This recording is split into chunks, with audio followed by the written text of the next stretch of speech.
Assalamualaikum warahmatullahi wabarakatuh and greetings to all. We are Group 2 to present on the Neo-Realism in International Relations. First and foremost, let me introduce our group members. This is our group members. First, we have Nur Ain Azira binti Mokhtar, Nur Syadatul Azira binti Yazid, Dia Rudiatul Aisyah binti Muhammad Nizam, Siti Nadira binti Muhammad Amin, and I am Nur Hana Shamimi binti Hasrul.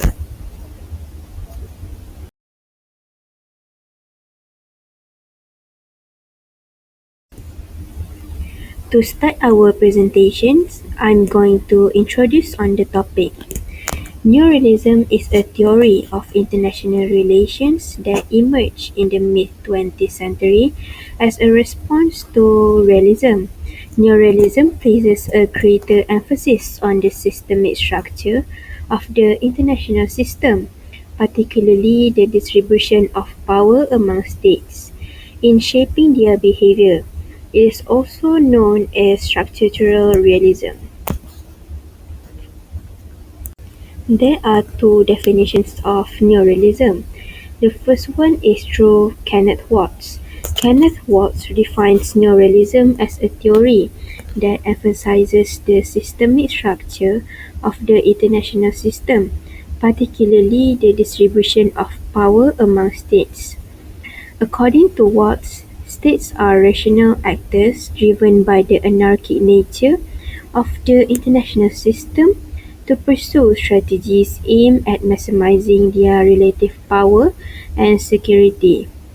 For the second definition is through Mersherheimer. So he is another Neo-Realist scholar. He defines Neo-Realism as a theory that focuses on the distribution of power among states as the primary determinant of their behavior in international politics.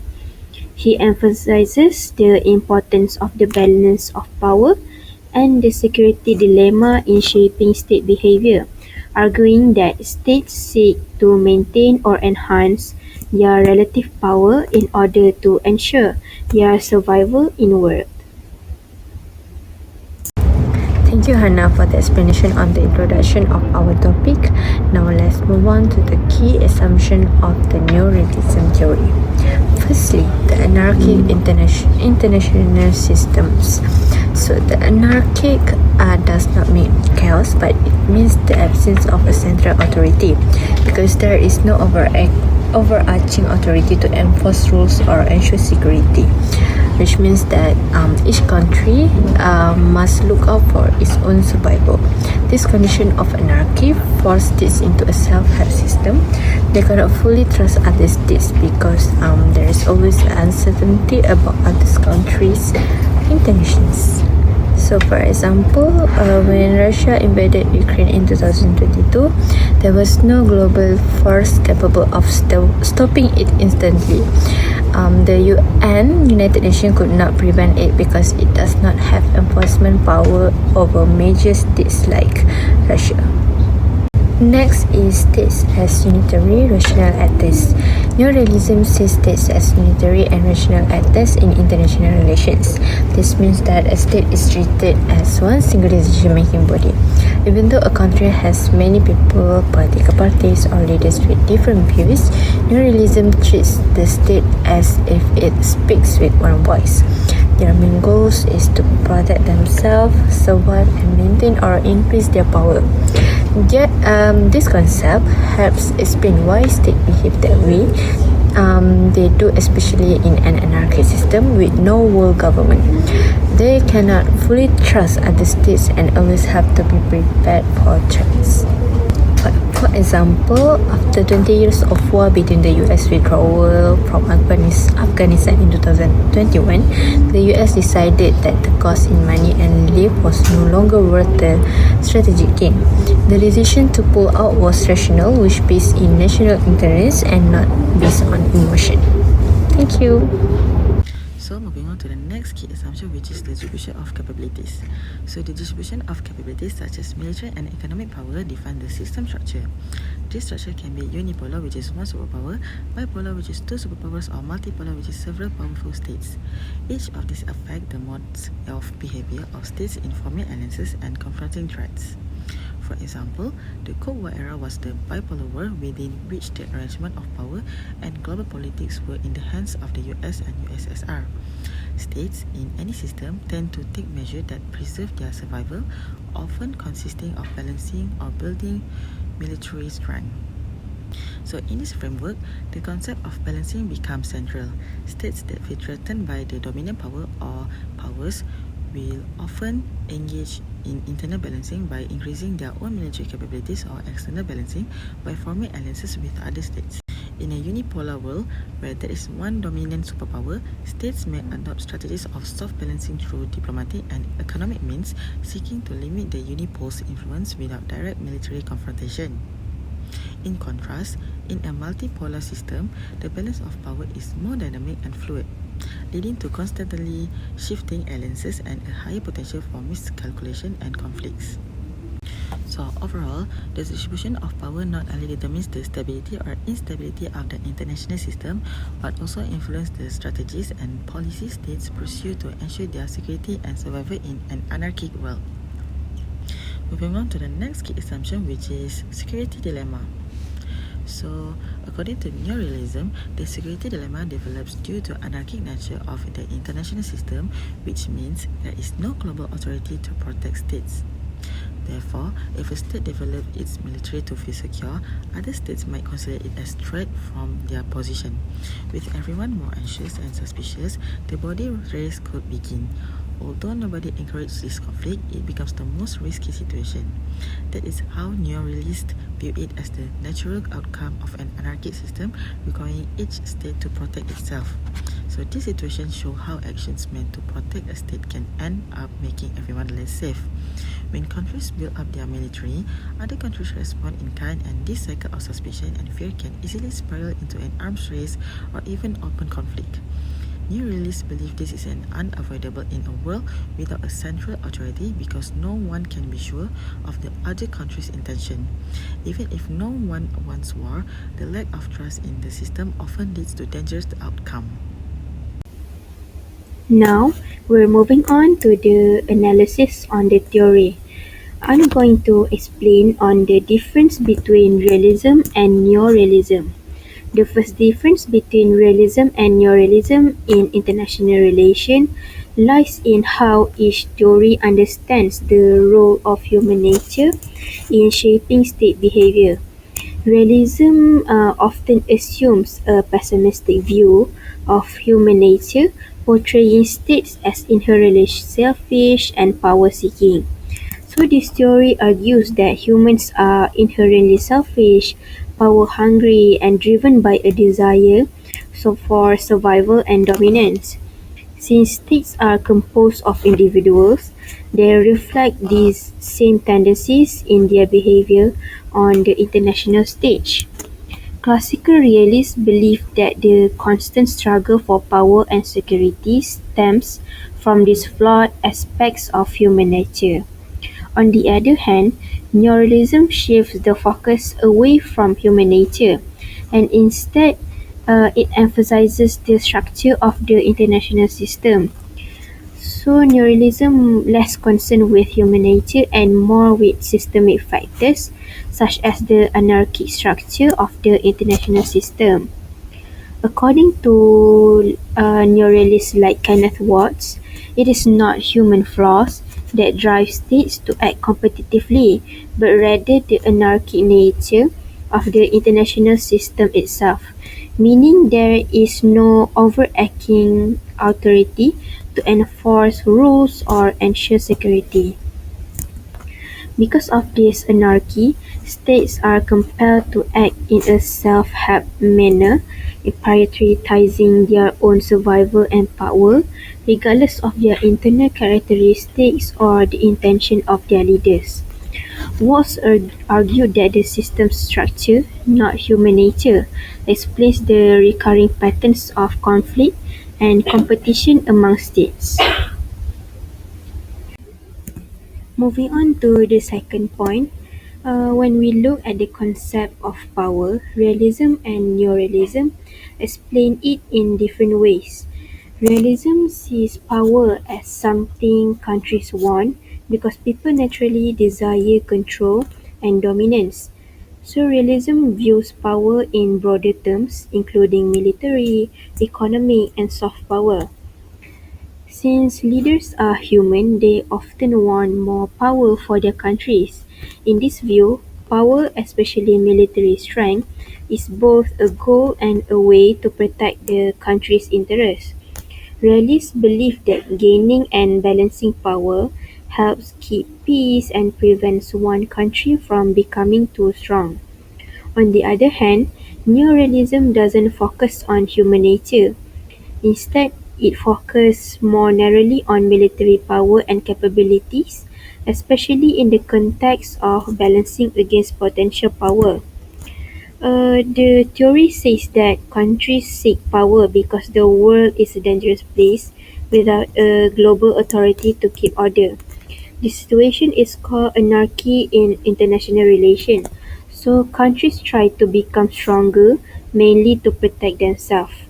Neo-realists also care more about relative power, which means how strong a country is compared to others rather than just having a lot of power overall.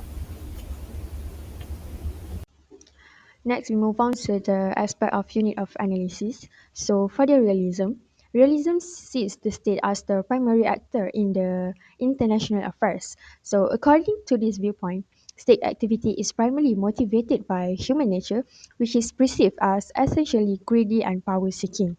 In addition to this human nature, internal elements such as leadership, political interests, and national priorities determine on how a country behaves on a global scale. So for the neorealism, it views the state as the primary actor in the international affairs. The international system structure, especially its anarchic nature, that's it, the absence of the supreme authority of a state, is given more weight. According to this perspective, the distribution of power within the system as states strive for their own security and survival shapes states' behavior rather than the internal incentives. While realism explains state behavior through human nature and internal dynamics, neorealism explains it through the external pressure of the international system and the balance of power. Next, we move on to the causes of state behavior. So, for the realism, it's explained that a state's actions are shaped by a combination of both internal and external influence. The internal factors may include the domestic politics, leadership decisions, and also in national interests, while the external influence can involve the historical grievance, security threats, or interaction with other states. The realism believes that the internal dynamic of a country are just as important as the international environment in determining on how a state behaves on the global stage. So, in contrast, for the neorealism, also known as a structural realism, it argues that the primary driver of the state behavior is the structure of the international system. This includes the distribution of power among states and the absence of a central authority which create a condition of anarchy. So, as a result, states are mainly concerned with the survival and security that lead them to act based on the external pressure, such as balance of power and potential threats. Neorealism gives a little importance to the international factors like domestic politics or leadership, as they are seen as a secondary to the constraint imposed by the international system of power. Okay, now we move on to the realism and neorealism advantage and disadvantage. So for realism, the advantage is it's emphasized that the conflict in the international relations stem from the human nature, particularly the inherent of desire for power and dominance, making it a psychologically grounded and relatable theory. So for its disadvantage, it tends to over-personalize international politics by focusing too much on their individual leaders' flaws and emotions, and it's also often ignoring the broader system and structural factors that influence the state behavior. So the advantage of neorealism provides a neorealism provides a structural explanation of international relations and arguing that the anarchic nature of the international system forces states to act in their own self-interest in order to survive. However, its disadvantage is it assumes that all states behave rationally and uniformly, and it also overlooking the role of domestic politics and non-state actors, which limits in ability to explain the complex modern in the international dynamic. Now I will talk about the impact of neorealism in international relations. For the first point is framework for understanding regional conflicts. So neorealism, also known as a structural realism, is a way of understanding how countries behave in the world. It says that because there is no global government to control countries, each country must look out for itself. This often leads to competition, especially in regions where power is changing. For example, when one country becomes stronger or weaker, nearby countries may feel threatened and prepare for the conflict. This helps explain why regional conflicts can happen even if no one wants them to. Neo-realism focus more on the big picture on how power is shared among countries rather than the personal goals of leaders or internal politics.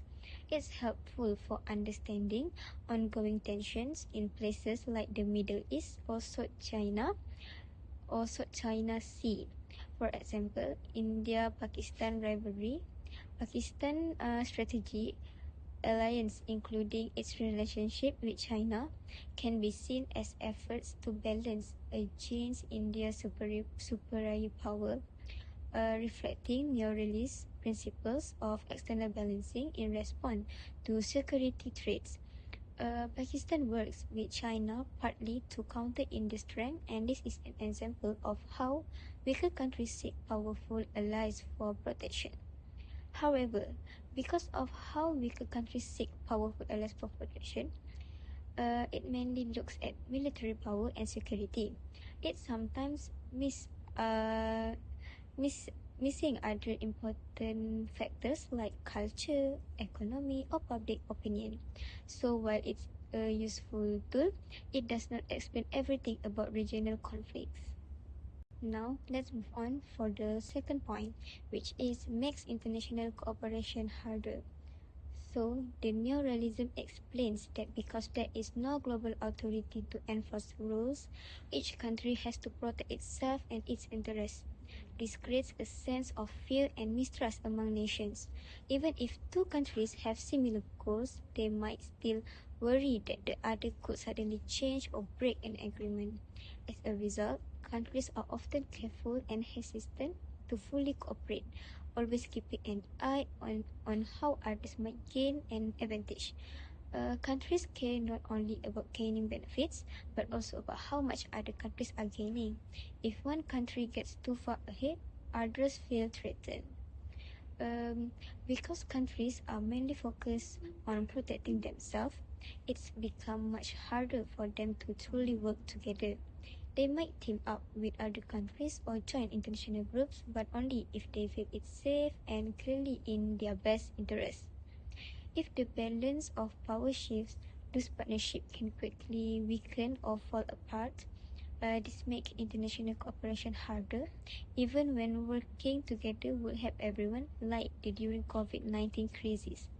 This can be seen when nations prioritize national interests, leading to competition over resources like vaccines and personal protective equipment. So, instead of building strong, lasting cooperation, neorealism suggests that international relations are mostly shaped by competition, caution, and a constant struggle to stay safe and powerful. Now, I will explain the last point of the impact influences foreign policy and strategic planning. Neorealism shapes how countries make decisions about their foreign policy. Since it views the world as a place where every country must protect itself, leaders tend to focus on building military strength, forming power-based partnerships, and being cautious in their international actions. They often assume that other countries are mainly looking out for their own interests too, which leads to careful, strategic planning rather than trusting cooperation. Neo-realism also influenced foreign policy and strategic planning. Neo-realist principles have guided foreign policy decisions, particularly during the Cold War. The United States US policy of containment and the formation of NATO were influenced by neo-realist thinking about power balancing and deterrence.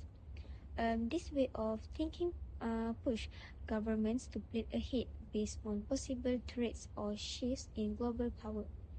For example, a country might increase defense spending or strengthen ties with powerful allies to stay secure. Even peaceful actions like trade deals or diplomacy are often seen through a strategic lens used not just for cooperation but to gain advantage or prevent rivals from getting too strong. During the Cold War, US followed a strategy of containment, trying to stop the spread of Soviet influence. This was based on neo-realist thinking. If one side grows too strong, it threatens the balance of power, so it must be checked. The US built military alliances like NATO, deployed troops, and support anti-communist regimes to prevent the Soviet Union from expanding. This shows how deeply neo-realism influenced long-term international strategies. To conclude the presentation on the topic, Neo-Realism offers powerful insights to understand global politics by emphasizing the importance of the international system structure over the internal characteristics of individual states. This theory helps us understand why countries often act in similar ways, like building armies or forming alliances, but it doesn't really explain what goes on inside each country or why some leaders make different choices. Overall, neorealism is good at showing the big picture of how the world works, but we also need other ideas to understand the full story. That's all from us. Thank you. Hi, my name is Nurul binti Muhammad Safri, and I am from Group 1. The question that I want to ask is how does neoliberalism contribute to the study of global order and stability in IR? Thank you. Thank you for your questions. So, neorealism provides a robust framework for understanding the dynamics of global order and stability by focusing on the distributions of power among the states. And it also argues that the international system stands to organize itself through power balancings among the major states, which can create of the stability known as the balance of power. So when there is no single state that can dominate, the system is more stable because multiple powers check each other's ambitions. However, when the one state gains overwhelming power, the instability and conflicts are more likely as other states react in order to restore balance or challenge the dominance. This explains why the multipolar system before World War One was unstable, while the bipolar Cold War system maintained a tense but relatively stable the peace. So for the IR scholars, it mentions that neoliberalism offers insight into how shift in the distribution power, such as the rise of China, which may affect the future global stability, and making it as a vital theory for analyzing the international order. That's all. Thank you. My name is Fadila from Group 3. So my question is, how does neoliberalism affect the way countries deal with conflict, work together, and make foreign policy decisions? That's all. Thank you. Thank you, Ifa, for the question. I think neorealism says countries mostly care about staying safe and powerful, which affects how they act in the world. It helps explain why regional conflicts happen because countries feel threatened, when others gain too much power. It also makes working together harder since countries don't fully trust each other and worry about who is getting more out of a deal. When it comes to foreign policy, neoliberalism pushed leaders to focus on military strength and building strong relationships with other countries to protect their interests. Assalamualaikum, my name is Muhammad Aziz from Group 4. My question is, why do neo-realists believe that states prioritize military power? So, in the neo-realist perspective, the international system is seen as anarchic. There is no overarching global authority or government to guarantee the security of states because of every state is ultimately responsible for its own safety and survival. Now, since states can be completely sure about the intention of others, they act cautiously and focus on building up their military strength. This doesn't necessarily mean they want to be aggressive, but they see strong military capability as the best way to deter threats and avoid being dominated by other states. Essentially, military power becomes the most reliable insurance policy in uncertain and competitive world. For neorealists, this focus on security and survival explains why states, even those with different cultures, value or political system, tend to act similarly when it comes to military power. Hi, I'm Tare from Group 5. So my question is, how does the concept of balance of power that maintains stability in the international system according to Neo-Realism? Thank you. Thank you, Tari, for the question. So, according to Neo-Realism, balance of power helps maintain stability by preventing any one state from becoming too powerful and dominating others. State respond to rising threats by increasing their own power or forming alliance. This constant balancing discourages aggression and promotes a more stable to competitive system. Thank you. Hi, my name is Nurisha meeting Mama Office and I'm from Group 6. So I have a question. My questions are there any countries or real life world situations where neo-realism are still applied in international relations? Thank you very much. Thank you for the question, Shira. There are few examples where the neorealism principles are evident. The first one is through US-China relation. The neorealism itself emphasizes the anarchic structure of the international system and the pursuit of power and security by states. This growing rivalry between the United States and China reflects this. The United States seeks to maintain its dominance, while China aims to challenge it regionally and globally. This has led to a security dilemma, with both countries expanding military capabilities and forming strategic alliances. So for the second example is we can see in the Russia's invasion of Ukraine. In this, neorealists argue that Russia acted to protect its sphere of influence and to counter NATO's eastward expansion. This reflects the neorealist view that great powers act to maintain balance in an anarchic world system.